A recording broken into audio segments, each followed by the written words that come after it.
It's a way to get closer to your connections, to your success. I felt a cold surge of anger rise in my chest. My family, the ones who had discarded me, the ones who thought they could use my name for their gain. I had always known they were opportunists. But this was something else. Victor's voice broke through my thoughts. Claire, they'll come for you, whether you're ready or not. It's not a matter of if, it's when. I stared at him, the weight of his words sinking in. He wasn't just scared, he was warning me. Tell me where to find them, I said, my tone sharp, demanding Dot. He looked at me clearly torn. They're not going to be easy to take down. Stratos doesn't work alone. They've got eyes everywhere. Trust me, you don't want to get mixed up in this. Too late for that, I said, my voice cutting through the tension like a blade. So where? Victor hesitated one last time, then muttered, Warehouse on 32nd. It's where the shipments go before they're distributed. You'll find them there. But don't say I didn't warn you. I stood up, my resolve hardening like steel. I've been warned my entire life, Victor. I'm not scared now. He shook his head slowly, but he didn't try to stop me. As I walked toward the door, he called out, his voice tinged with regret. You're walking into something you don't fully understand, Claire. You can't win this fight. I paused, my hand on the doorknob. I turned to look at him, my face cold, eyes burning with determination. I am the fight, Victor. Now stay out of my way. The drive to the warehouse was a blur. The hum of the tires against the road, the city lights flashing past like a blur of motion, and the gnawing sensation in my gut that told me I was about to step into the eye of a storm. I hadn't fully understood what I was walking into until now. This wasn't just about getting revenge on my family anymore. It was about something bigger, something I had no control over. Stratos wasn't just an enemy, they were an empire. And empires didn't fall easily, Dot. The warehouse loomed ahead of me, a dark silhouette against the city skyline. A sense of foreboding washed over me as I parked the car a few blocks away, the adrenaline already starting to surge through my veins. I didn't know how this would play out, but one thing was certain. I wasn't leaving without answers. I walked toward the entrance, the dim streetlights casting long shadows along the cracked pavement. My mind raced with the possibilities. What if I was walking into a trap? What if this was all part of the plan to lure me out into the open? But no matter what happened next, I had made my choice. I was done hiding. I was done being the one they walked all over .as. I approached the entrance. I saw the shadows move inside, figures that disappeared as quickly as they had appeared. My heart pounded faster, but I didn't stop. The door was locked, but it wasn't a problem. I had the right tools, Dot. The sound of the door creaking open was almost deafening in the silence. The warehouse smelled of metal and oil, the dim light from the street lamps outside casting eerie shadows on the walls. My footsteps echoed, louder now, filling the empty space. I was inside Dot. Now it was time to find out just how far this betrayal went. Dot suddenly calmer. I heard a low voice from the shadows. You shouldn't have come, Claire. I froze, my pulse quickening. The voice was familiar, but it took a moment for the realization to hit me. Dot my aunt's voice. Deborah. And then, from the darkness, I saw her step into the faint light, a sly smile curling on her lips. You really thought you could walk away and leave us all behind? The hero, Claire, has changed profoundly by the end of the story. Her pursuit of justice evolved from a quest for revenge to a deeper understanding of her own strength. She isn't just fighting for retribution anymore. She's fighting for her identity, for everything that was taken from her. In the final moment, Claire finds not only justice, but the closure she desperately needed, realizing her worth was never tied to her family's twisted game. Her motivation has shifted from anger to self-empowerment. She's finally free from the shadows of those who tried to control her, Dot her enemies, Stratos, Her corrupt family and their associates are left in shambles. Stratos loses his grip on the operations, his empire crumbles, and the family, once united in greed, is torn apart. Deborah, the aunt who had orchestrated the betrayal, is publicly exposed, disgraced, and cast out. She loses her influence, her power, and her reputation in the blink of an eye. There is no one left to support the antagonists, only their lies, their ruined plans, and the people they've hurt. Meanwhile, Claire stands victorious, no longer isolated but strong, knowing that she's not alone in her journey. Claire's revenge is a masterstroke of manipulation and strategy. She collects damning evidence against Stratos and his associates, a web of secrets too intricate for them to escape. At the heart of her victory is her brilliant trap. She arranges for all the criminals to meet in the same warehouse, under the guise of a truce. With the press waiting outside, Claire uses her connections to expose their crimes, publicly and irrevocably.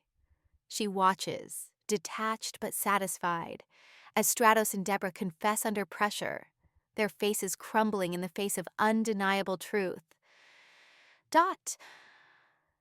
The final blow comes when Claire hands the evidence over to the authorities, ensuring that every single one of them is caught in the web they've woven. Stratos' empire falls apart overnight, his wealth and influence evaporating, his name ruined beyond repair. Deborah's disgrace is complete.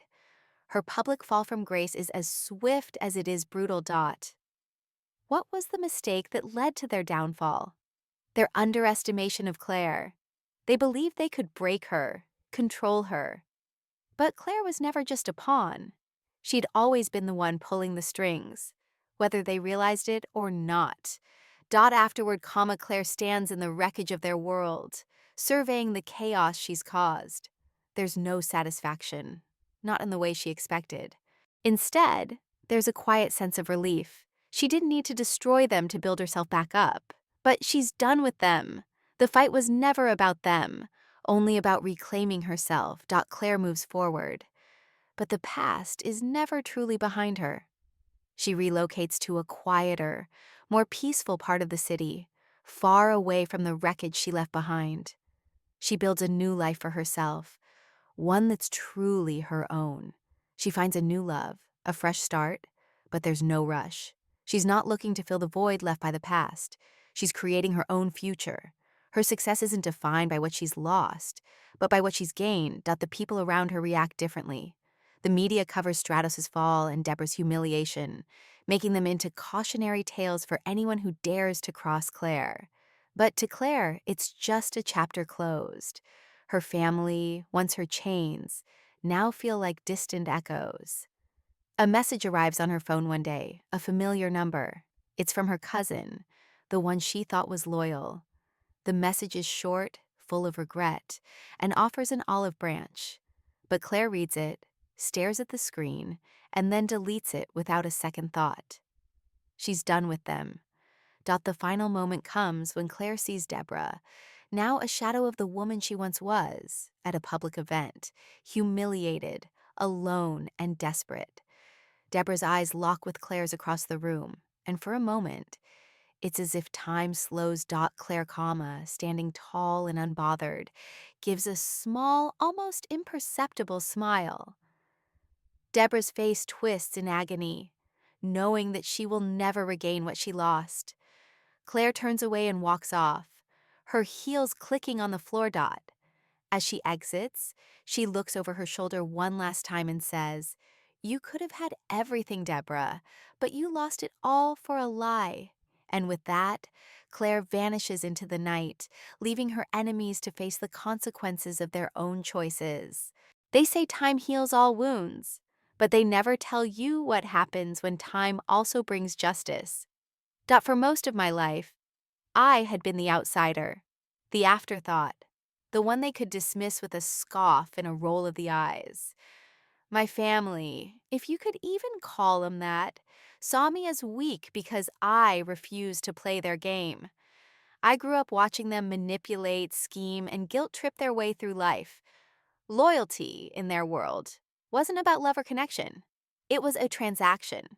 You were useful if you had something to offer. Money, influence, blind obedience. The moment you stopped being useful, you were dead to them. I learned that lesson early, Dot. My Aunt Deborah was the worst of them all. Sharp-tongued, calculating, always keeping a mental tally of what people owed her. If she did something nice, it was never out of kindness. It was a down payment on a favor she'd collect when it suited her. My parents weren't much better. They followed her lead like sheep, more afraid of falling out of favor with the family than of standing up for me. I spent years trying to prove myself to them. I wanted their approval, their acceptance. But no matter how hard I worked, it was never enough, Dot. And then came the day that changed everything. I was 25, fresh out of grad school, working a grueling job trying to make a name for myself. Meanwhile, my relatives had built their so-called empire: real estate, luxury cars, expensive vacations. On the surface, they looked successful. But I knew the truth. Their entire world was built on shaky foundations. So when their business started crumbling, they didn't panic.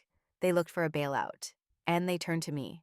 I still remember the conversation like it happened yesterday. We were sitting in Aunt Deborah's massive penthouse. Marble floors, floor-to-ceiling windows, a place that screamed wealth. She had called a family meeting, which was never a good sign, Dot. She didn't even sugarcoat it. "You owe us, Claire." Those were her exact words. I laughed. I couldn't help it. "So you?" I repeated. "For what exactly?" she scoffed. "Family helps family." A statement that might have meant something coming from anyone else. But from her, it was an insult. "You need to invest in us," she continued, her tone turning sharp. "We've always been there for you." Another lie, Dot. When I needed help paying for school, they called me selfish. When I struggled to pay rent, they told me to figure it out. When I was at my lowest, they mocked me for not being smart enough to make easy money like they did. Dot now, they wanted my money ? No, Dot. So I said it, clear as day. No. Silence.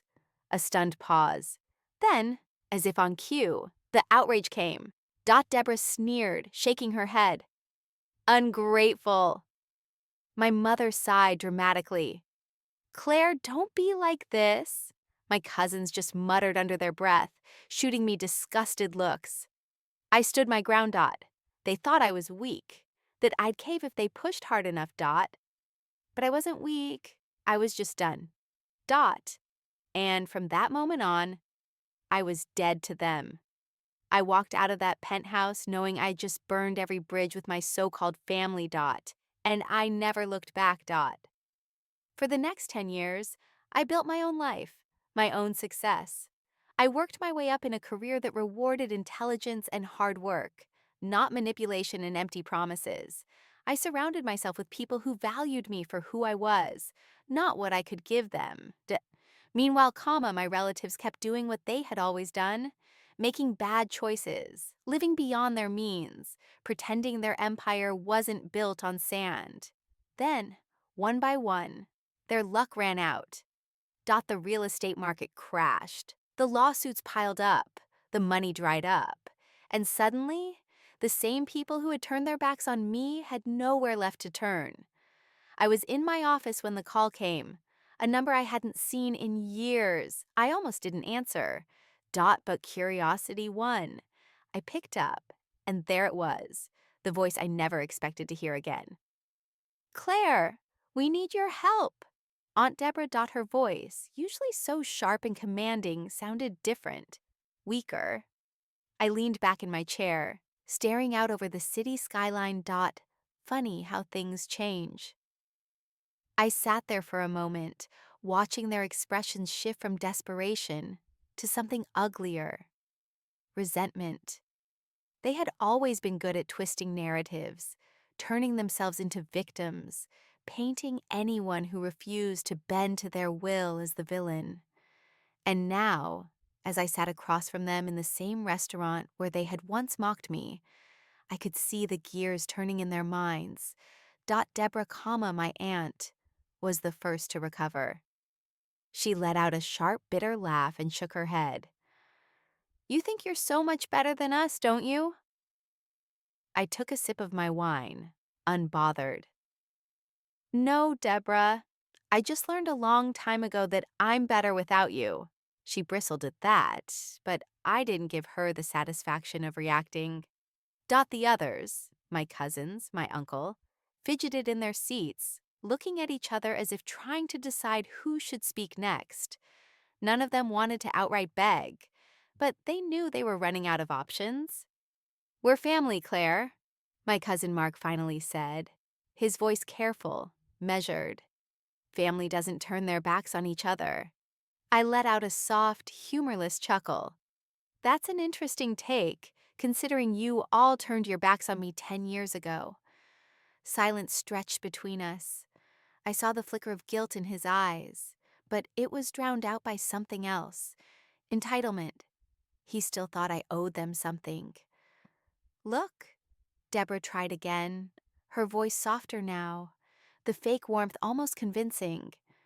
We made mistakes, all right, but we're trying to make things right. You have the means to help us, Claire. You're doing so well for yourself. And why do you think that is? I asked, tilting my head.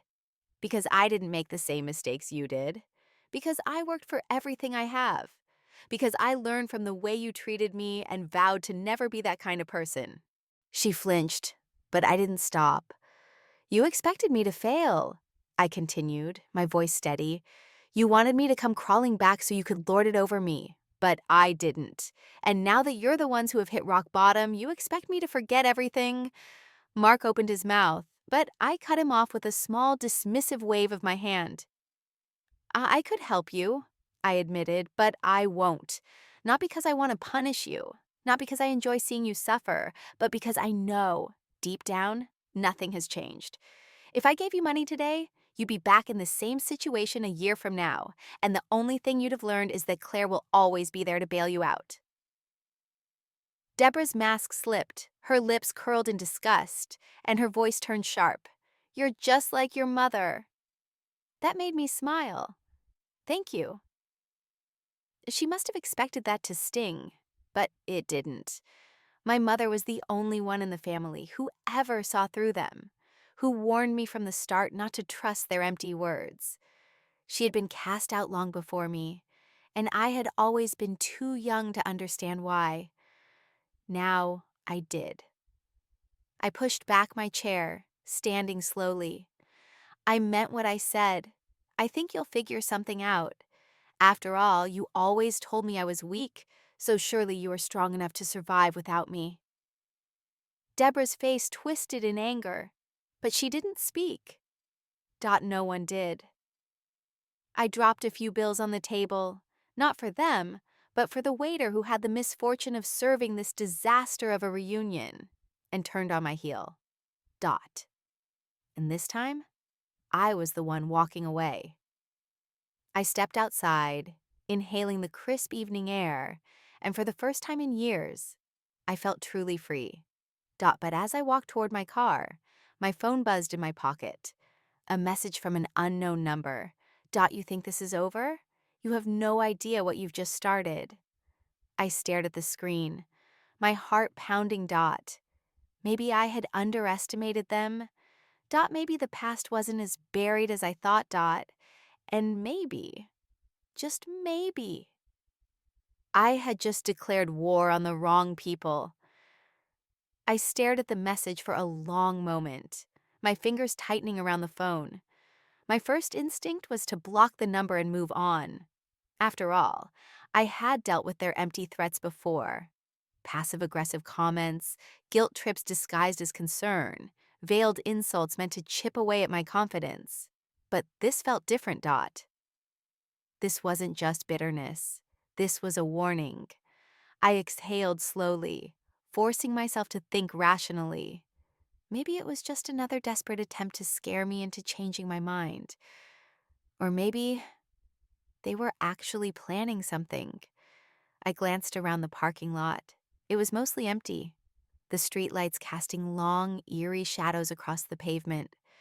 My car was parked a few rows away, but suddenly the short walk felt much longer.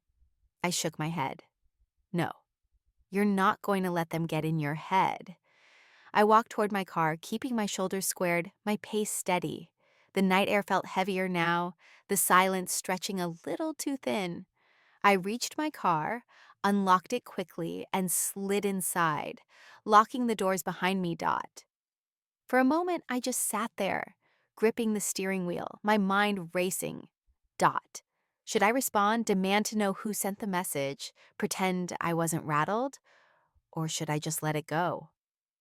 But then, as I debated, another message came through.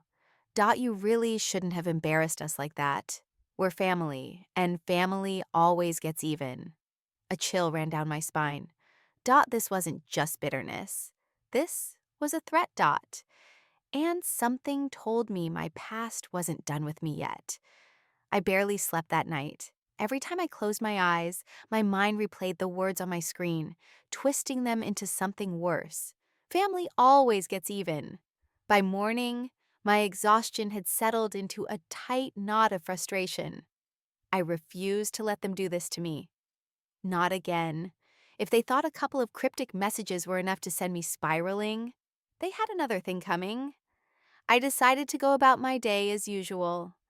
Work was my sanctuary, an empire I had built with my own hands, without their help. I walked into my office with my head held high, determined to push them out of my mind. But then, as I settled at my desk, my assistant Jenna poked her head in. "Hey, Claire, there's someone here to see you." I frowned. "I don't have any meetings scheduled." Jenna hesitated. "It's your aunt." My stomach twisted. "Of course," I sighed, already regretting the decision, but I nodded. "Send her in." A moment later, Deborah stepped into my office, looking very different from the woman I remembered. The last time I'd seen her, she was dripping in designer labels, oozing superiority with every condescending glance. Now she looked drained, tired. Her clothes were still expensive, but they didn't have the same effortless elegance. She carried herself with a forced confidence, like someone who had spent too much time pretending to be in control. She sat down without asking, crossing her legs and letting out a dramatic sigh. "Claire," she said, as if we were old friends catching up. I folded my arms. "What do you want?" She smiled, but it didn't reach her eyes. "Oh, come now. Is that any way to greet family?" I tilted my head. "You mean family? The people who spent a decade making sure I knew I wasn't welcome?" Her jaw tightened. "That's in the past." "Is it?" She exhaled sharply. "Fine. Let's not pretend. You know why I'm here." I leaned back, waiting. "Our situation has worsened." She licked her lips, choosing her words carefully. "We lost the house." I blinked, but I wasn't surprised. "I see." She shifted, clearly uncomfortable. "We have nowhere to go, Claire." I didn't respond. She straightened, trying to regain control of the conversation. "I know we haven't always gotten along, but you have the means to help. And after what you did last night..." I raised a brow. "After what I did?" She scoffed. "You humiliated us." I let out a short laugh. "You mean I didn't let you manipulate me?" Her expression darkened. "You're making a mistake." I held her gaze. "No, Deborah, you made the mistake years ago, and now you get to live with it." She stared at me, her face unreadable. Then, slowly, she stood. "I hope you know what you're doing, Claire." I met her eyes. "I do." She left without another word. And for the first time in years, I felt truly free. But something told me this wasn't over yet. But the days passed in uneasy silence. No more cryptic messages, no unexpected visitors. It should have been a relief, but instead, it felt like the calm before the storm. Then, one evening, as I was locking up my office, my phone buzzed. A call from an unknown number. I hesitated before answering. "Claire?" The voice sent a chill down my spine. Deep, measured, too calm. It was my uncle, Robert. I gripped the phone tighter. "What do you want?" "I heard about your little reunion with Deborah," he said, his tone almost amused. I have to say, I expected you to be smarter. I clenched my jaw. If you called to threaten me, get in line. He chuckled. Threaten? No, no, Claire, I'm offering you a chance. I stayed silent. You've made it clear you want nothing to do with us, he continued. But you're forgetting one thing. We never forget a debt. My heart pounded. I don't owe you anything, he tisked. Oh, but you do. You walked away with your head held high, thinking you were better than us. But blood isn't so easy to wash away. I swallowed. I don't play your games, Robert. Then you'll lose before you even realize you're playing. The line went dead. I stood there, the cold night air pressing against my skin, my grip on the phone tightening. I should have known they wouldn't just let me go, Dot. But if they wanted a war, they were about to find out just how much I had learned in all these years away from them. Dot. And this time, I wasn't going to run Dot. The next morning, I arrived at my office earlier than usual, my mind still replaying Robert's words. We never forget a debt. The message was clear. They weren't just desperate, they were dangerous. I spent years distancing myself from their schemes, their manipulations. But now, they were clawing their way back into my life, and I needed to be ready. I pulled up every piece of information I had on them. Old business ventures, lawsuits, bankruptcies.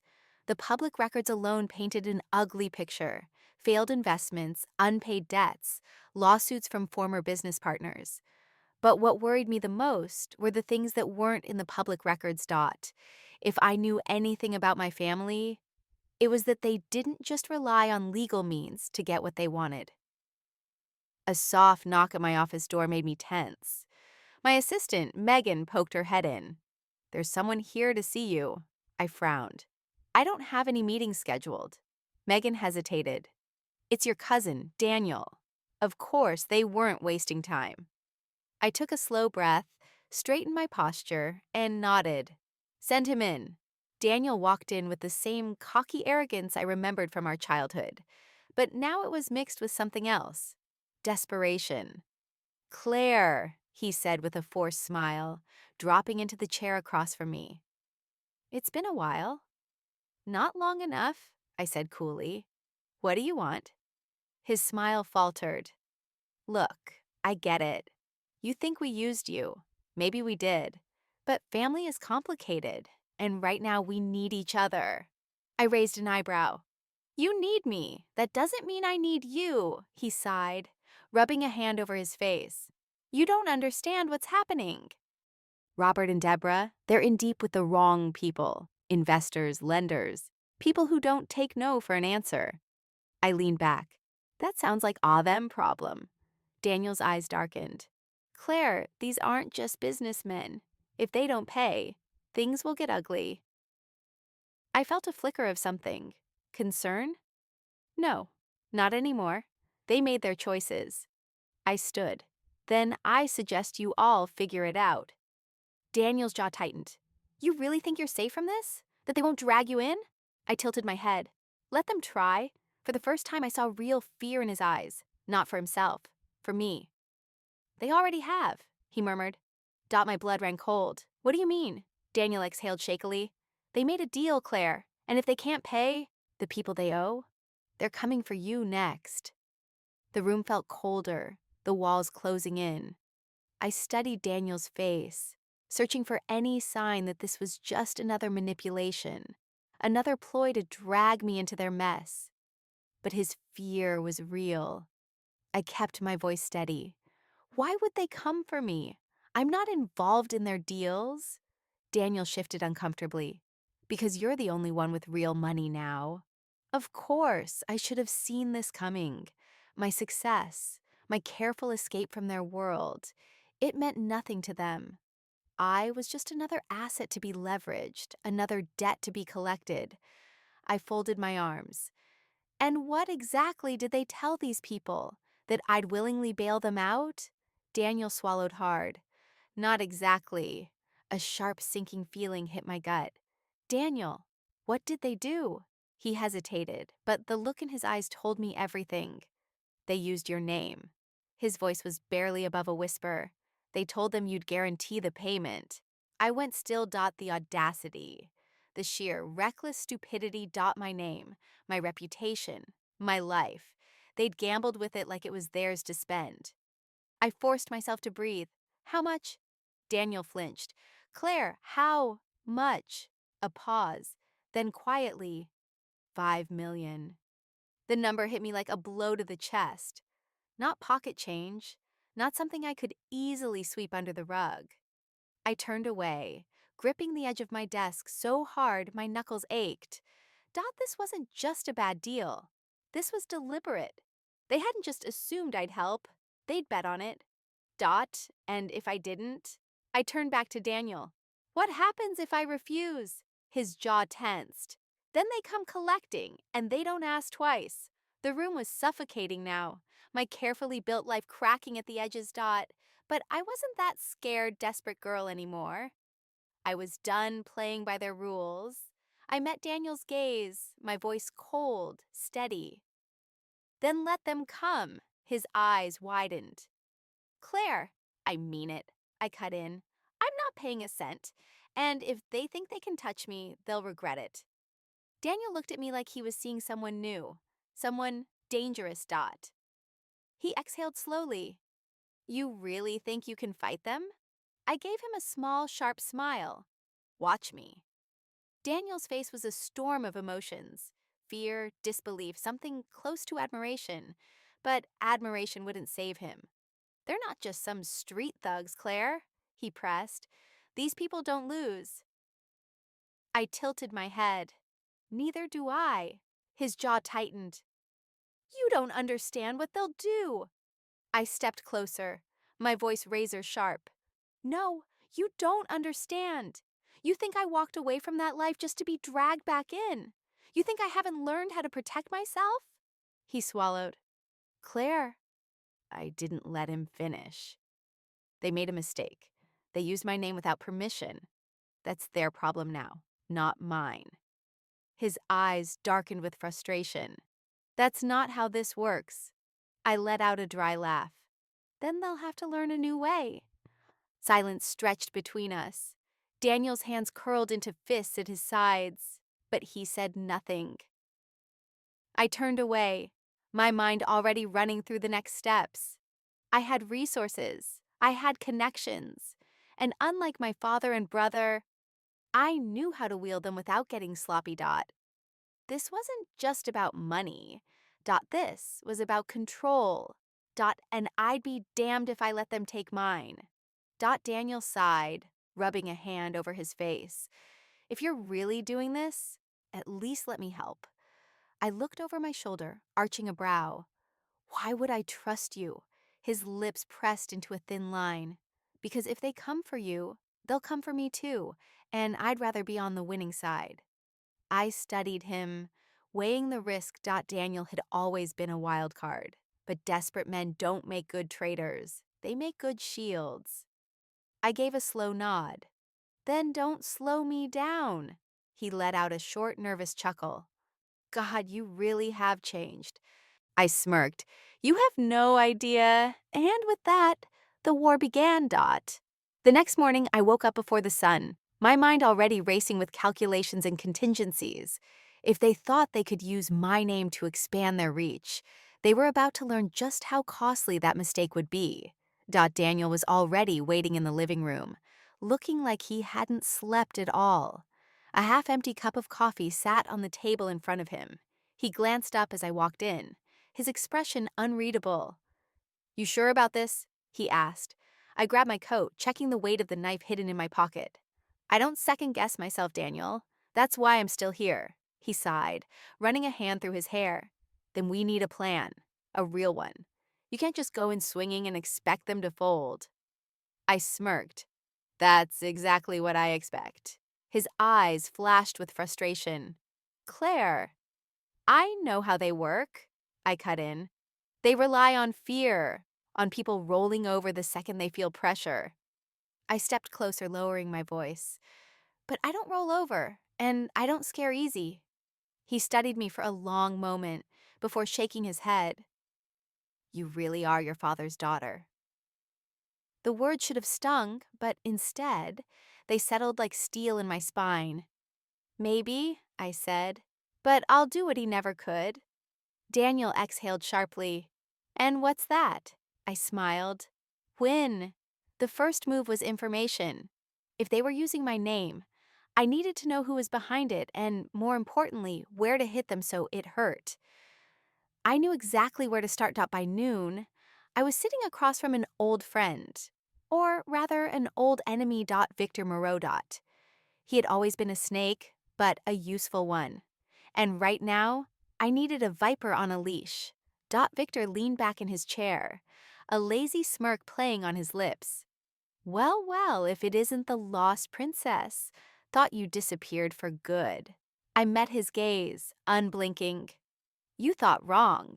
His smirk widened. Dangerous game you're playing, Claire. I leaned in, voice steady. I don't play games, Victor. I win them. His amusement flickered, replaced by something sharper. Good. I let the silence stretch before delivering my opening move. Now let's talk about who's been throwing my name around. Victor's smirk faltered for a fraction of a second. He leaned forward, lacing his fingers together. That's a dangerous question. I tilted my head. And you're a man who likes danger. His chuckle was slow and deliberate. True, but even I have limits. I pulled out my phone, tapped the screen a few times, and slid it across the table to him. His eyes flicked down, scanning the image. The real reason he was here. It was a picture of a shipment manifest. A very sensitive shipment. One that I knew Victor had been quietly skimming off the top of for months. He let out a slow breath, setting the phone face down on the table. You've been busy. I smiled. I stay prepared. He studied me for a long moment before nodding slightly. All right. You want names? I've got names. Finally, Victor leaned in, his voice low. It's not just one person, Claire. It's a move. Someone's building something big. I narrowed my eyes. Who? He hesitated. I could see the gears turning in his mind. He was weighing his options, deciding just how much he could afford to give up. I reached for my phone. Maybe I should send this to some friends of mine. Wait. His fingers tightened on the edge of the table. You don't want to do that. I arched a brow. Then start talking. Victor exhaled sharply. It's the Stratos Group. I stiffened. Stratos wasn't just another criminal enterprise. They were organized, controlled, efficient. The kind of people who didn't make mistakes, unless they wanted to. And if they were using my name, that meant they were baiting me. Victor leaned back. Now, do you see why I hesitated? I did. And it only made me more determined. Where can I find them? I asked. Victor hesitated again, but this time there was something different in his expression. Not just reluctance. Fear. He lowered his voice. They'll find you first. I met his gaze, my pulse steady. Then I'd better be ready. Victor's eyes shifted, glancing nervously around the dimly lit room, as though the shadows themselves were listening. I leaned in closer, my voice low and cold. You're not getting off that easy, Victor. Tell me what you know, or I'll make sure everyone knows about your little side business. His jaw clenched, the muscles working beneath his skin, but I could see the fear in his eyes, the same fear I had seen in the eyes of so many before him, people who had been cornered.